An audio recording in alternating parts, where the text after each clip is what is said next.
Afisa habari wa klabu ya Simba Sport Ahmed Ally amefurahishwa na ushindi wa leo baada ya mnyama Simba kuibuka na ushindi wa bao 3-0 dhidi ya Nsingizini Hotspurs, mchezo uliochezwa huko Eswatini, mchezo wa kusaka hatua ya makundi klabu bingwa barani Afrika, mchezo wa kwanza hatua ya pili na ya mwisho itakuja kumalizika huku jijini Dar es Salaam.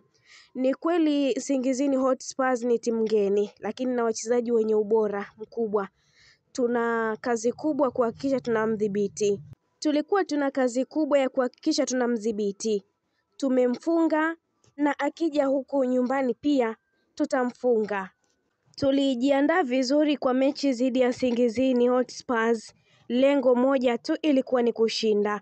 Timu iko tayari na imejizatiti kufika lengo hili na tutafika mbali zaidi. Malengo yetu ni kuhakikisha tunaenda nusu fainali. Tunataka kushinda na kuleta heshima kwa klabu yetu na taifa letu.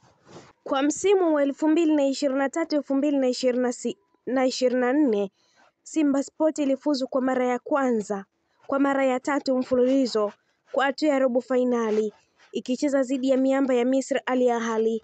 Hii ilikuwa ni mara ya tatu kwa Simba Sport kufika robo fainali katika michuano hii. Licha ya juhudi kubwa, walishindwa kufuzu kwa nusu fainali. Msimu 2020-2021 Simba ilifanikiwa kufika robo fainali, ikiwa ni mara ya pili kufikia hatua hii katika historia ya klabu. Walicheza dhidi ya Al Ahly lakini walishindwa kufuzu kwa nusu fainali. Msimu 2018-2019 Simba ilicheza katika makundi ya CAF Champions League ingawa walishindwa kufika hatua za juu. Msimu 2013 Simba ilicheza katika hatua ya awali ya CAF Champions League lakini walishindwa kufika hatua za juu. Takwimu za jumla za Simba Sport katika CAF Champions League: mechi jumla 38, ushindi 15, sare 6, kipigo 17, mabao ya kufunga 53, mabao ya kufungwa 50. Na hizi ni takwimu za jumla tangu Simba ilipoanza kushiriki michuano ya CAF Champions League. Msimu wa mwaka 1974 Simba ilifika nusu fainali ya CAF Champions League, ikiwa ni mafanikio makubwa zaidi katika historia ya klabu katika michuano hiyo.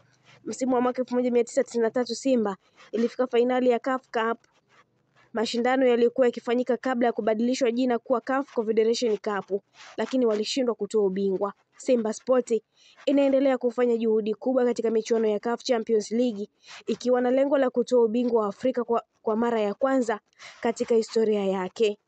Kwa sasa klabu inaendelea kushiriki michuano ya CAF Champions League na mashabiki wanatarajia kuona mafanikio zaidi katika siku zijazo. Na hii ni Neli TV. Asante kwa kuendelea kutufuatilia. Pia usisahau kulike, kushare, kucomment pamoja na kusubscribe channel yetu ili uendelee kufurahia taarifa zetu mbalimbali za kimichezo kutokea ndani na nje ya mipaka ya Tanzania.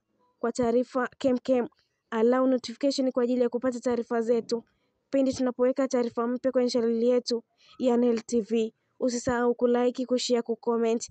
Na nilikuandalia taarifa hii na kusomea taarifa hii ni mimi Sport Lady Queen Liz. Hadi wakati mwingine, bye bye.